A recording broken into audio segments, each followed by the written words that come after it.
Hello students, welcome to my YouTube channel. आज हम करेंगे हमारा जो 10th चैप्टर है स्ट्रेट लाइंस। तो पहले स्ट्रेट लाइन से रिलेटेड जो भी बेसिक्स होगा हम उस बेसिक्स को करेंगे। जैसे 10th क्लास में भी होती थी आपकी एक चैप्टर होता था 7 चैप्टर कोऑर्डिनेट ज्योमेट्री। तो उससे रिलेटेड भी जो हमारे बेसिक होगा हम पहले रिवाइज करेंगे। थोड़ा 10th क्लास से रिलेटेड था जो उसको रिवाइज करेंगे। फिर जो हमारा 11th क्लास में है स्ट्रेट लाइन से रिलेटेड उसका जो बेस होगा उसको हम करेंगे। तो आपके दो टाइप की ज्योमेट्री होती है स्टूडेंट्स। एक होती है यूक्लिडियन ज्योमेट्री,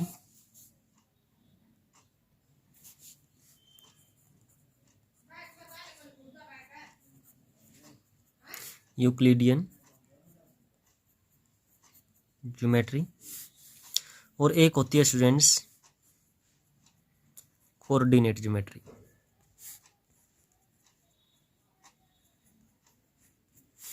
जो कोऑर्डिनेट ज्योमेट्री होती है स्टूडेंट्स वो 2 टाइप्स की होती है। एक होती है 2D, एक होती है 3D।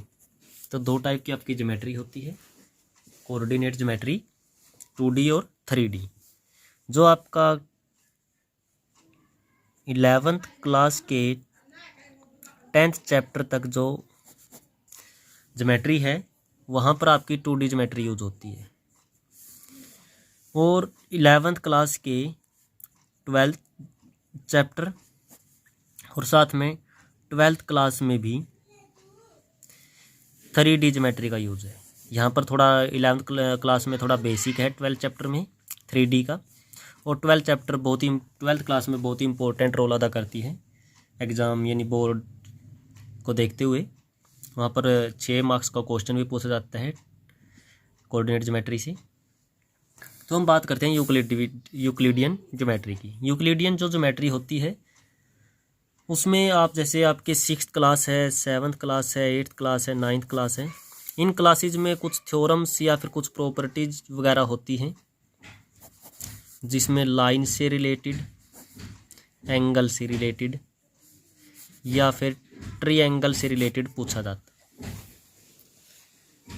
पैरेलल जो आपकी क्वाड्रिलेटरल होते हैं उनसे रिलेटेड भी आपके क्वेश्चन होते हैं। क्वाड्रिलेटरल यानी यूक्लिडियन जो ज्योमेट्री है उसमें आपको लाइंस, एंगल्स, ट्रायंगल्स, क्वाड्रिलेटरल कुछ इस प्रकार के शेप्स के बारे में दिया होता है। तो हमने 9 तक ऐसे ही ज्योमेट्री यूज की है, ऐसी ज्योमेट्री हमने देखी है, पढ़ी है। लेकिन 10th क्लास में आपका जो 7th चैप्टर होता था, 7th चैप्टर कोऑर्डिनेट ज्योमेट्री, तो उसमें हमने पढ़ा था। और किस टाइप की ज्योमेट्री हमने पढ़ी थी 7th क्लास में? हमने 2D ज्योमेट्री के बारे में पढ़ा था। 2D का मतलब है एक ऐसा प्लेन जिसके अंदर 2 एक्सिस होते हैं। एक एक्स एक्सिस होता है और एक वाई एक्सिस होता है। एक एक्स एक्सिस होता है और एक वाई एक्सिस होता है। तो इस प्रकार से दोनों एक दूसरे के क्या करते हैं, दोनों ही जो एक्सिस होते हैं वो एक दूसरे के परपेंडिकुलर होते हैं। ये बातें सभी को पता है। दोनों परपेंडिकुलर पर इंटरसेक्ट करते हैं। जो परपेंडिकुलर पर जहाँ भी इंटरसेक्ट करते हैं वहाँ उसको हम ओरिजिन बोलते हैं। जिस पे दोनों के कोऑर्डिनेट क्या होते हैं, 0 0 होते हैं, एक्स और वाई का कोऑर्डिनेट। और जो आपका एक्स कोऑर्डिनेट होता है उसको एब्सिसा बोलते हैं, और जो वाई का कोऑर्डिनेट होता है उसको ऑर्डिनेट बोलते हैं। ऑर्डिनेट। वाई एक्सिस होता है जो वो आपका एक वर्टिकल लाइन होती है, और एक्स एक्सिस आपकी ओरिजेंटल लाइन होती है। ठीक है स्टूडेंट्स। तो इस प्रकार के हमने कुछ से रिलेटेड जो कुछ टॉपिक्स थे, जैसे आपका पहला टॉपिक था डिस्टेंस से रिलेटेड, जिसको हम डिस्टेंस फार्मूला हमने रीड किया था, पढ़ा था डिस्टेंस फार्मूला। और किन्हीं भी 2 पॉइंट्स के बीच 2 पॉइंट आपको दिए होते हैं, जैसे पी और क्यू, कोई 2 पॉइंट दिए हैं। पी के कोऑर्डिनेट मान लीजिए x1 y1, और क्यू के x2 एंड y2, ऐसे कोई दो पॉइंट आपको दिए हैं P और Q, और उनके कोऑर्डिनेट भी दिए हैं, और उनके बीच की जो डिस्टेंस होगी स्टूडेंट्स, हमें अगर उनके बीच की डिस्टेंस फाइंड आउट करनी है तो उनकी बीच की जो डिस्टेंस होती है वो कैसे हम फाइंड आउट करते थे। इसके लिए फार्मूला होता था x2 माइनस x1 का whole square plus y2 minus y1 का होल स्क्वायर। तो ये फार्मूला यूज़ करके हम उनके बीच की डिस्टेंस निकाल लेते थे। और इस फार्मूले को हम कुछ ऐसे भी लिख सकते हैं, x1 माइनस x2 का whole square plus y1 minus y2 का होल स्क्वायर। ये x1 x2 या y1 y2 को हम इंटरचेंज करें, इससे कोई ज़्यादा असर नहीं पड़ने वाला, क्योंकि होल स्क्वायर है तो आपको आंसर सेम ही मिलेगा। आप ऐसा भी कर सकते हो और ऐसे भी कर सकते हो। मोस्टली हम बात करते हैं हमारे फार्मूले की, तो इस प्रकार से हम इनको किन्हीं भी दो पॉइंट्स की डिस्टेंस को हम इस फार्मूले से सोल्व करते थे। अगर स्टूडेंट्स आपको फार्मूला याद भी नहीं रहता तो हम फार्मूला बना भी सकते हैं कि ये डिस्टेंस फार्मूला बनता कैसे है। मान लीजिए दो एक्सिस हैं, कोई दो पॉइंट हैं आपकी, एक P पॉइंट है एक Q पॉइंट है।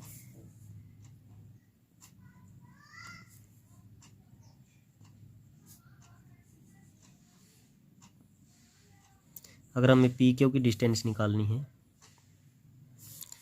तो हम क्या करते हैं, जो P के कोऑर्डिनेट है उसको मान लेते हैं x1 y1, और जो Q के कोऑर्डिनेट है उसको मान लेते हैं x2 y2। अब जो x1 है वो यहाँ पर होगा, यहाँ पर होगा x2, यहाँ पर होगा y1, यहाँ पर होगा y2, क्योंकि यही कोऑर्डिनेट x2 है, ये y2 है, और ये आपका ओरिजिन है।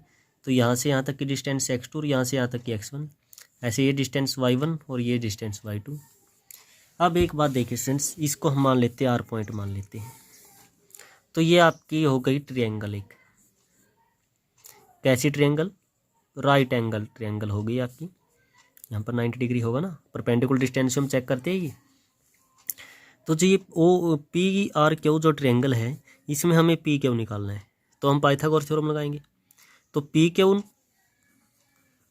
का स्क्वायर इक्वल क्या होगा, PR का स्क्वायर प्लस QR का स्क्वायर। अगर हमें PR और QR की वैल्यू मिल जाए, मिल तो गई आपकी, देखो यहाँ से लेकर ये पूरी डिस्टेंस है आपकी x2, अगर उसमें से माइनस कर दें x1 तो हमें PR मिल गया। ऐसे ये पूरी डिस्टेंस है जो आपकी स्टूडेंट्स, पूरी डिस्टेंस ये है y2, अगर इसमें से ये डिस्टेंस जो y1 है ये माइनस कर दें तो हमें RQ भी मिल गया। तो रखो वैल्यू, PQ का square equal to x2 minus x1 का होल स्क्वायर प्लस QR की जगह y2 माइनस y1 का होल स्क्वायर। हमें PQ की वैल्यू निकालनी है तो स्क्वायर उधर जाके रूट होगा, x2 माइनस x1 का whole square plus y2 minus y1 का होल स्क्वायर। तो इस प्रकार आपको फार्मूला भी स्टूडेंट मिल जाता है, हम डेराइव भी कर सकते हैं फार्मूले को। उसके बाद आती है स्टूडेंट्स बात नंबर 2, एरिया ऑफ ट्रायंगल।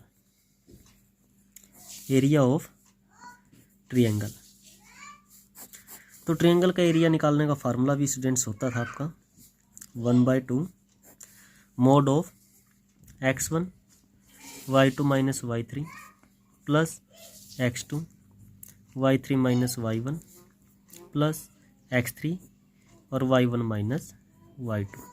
तो इस प्रकार से हम किसी भी ट्रायंगल का एरिया निकाल सकते हैं। ठीक है स्टूडेंट्स। फिर आता था आपका सेक्शन फार्मूला होता था, मोस्टली बच्चों को याद ही होगा सेक्शन फार्मूला। तो सेक्शन फार्मूले आपके दो टाइप से होते हैं स्टूडेंट्स, दो टाइप से हमें यूज़ करने होते हैं। एक जब अब आपको इंटरनली डिवाइड की बात की गई हो, और एक जब एक्सटर्नली डिवाइड की बात की गई हो।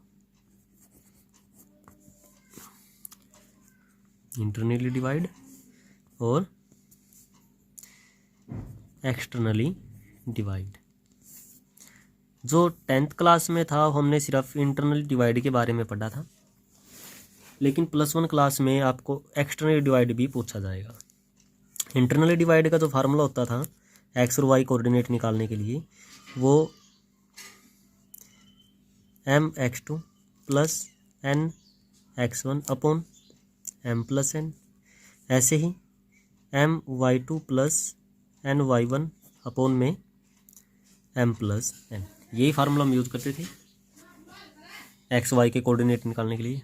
और इंटरनली डिवाइड में क्या होगा स्टूडेंट्स,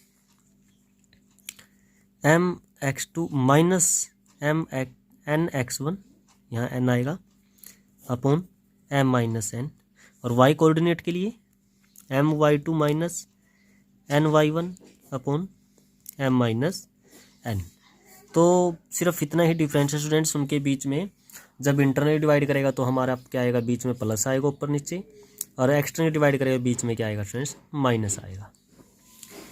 और एक और फार्मूला होता है स्टूडेंट्स आपका, जिसको हम बोलते थे mid point formula. Mid point formula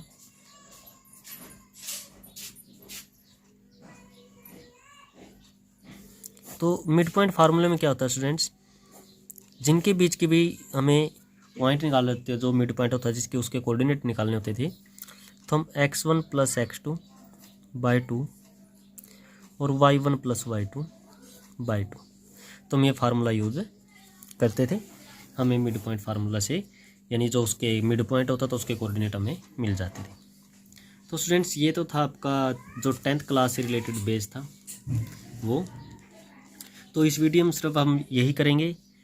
next video में हम करेंगे जो हमारी स्ट्रेट लाइन से हमारा चैप्टर है, उससे रिलेटेड जो भी बेस होगा उसमें क्या हमें फाइंड आउट करना है, क्या हमें प्रूव करना है, क्या चीज़ हमें निकालनी है, क्या चीज़ दी होती है, कैसे हम उनको निकालेंगे, सारी बातों सभी टॉपिक्स पे हम क्या करेंगे, बात करेंगे। तो इस वीडियो में सिर्फ इतना ही। Thank you and have a nice day.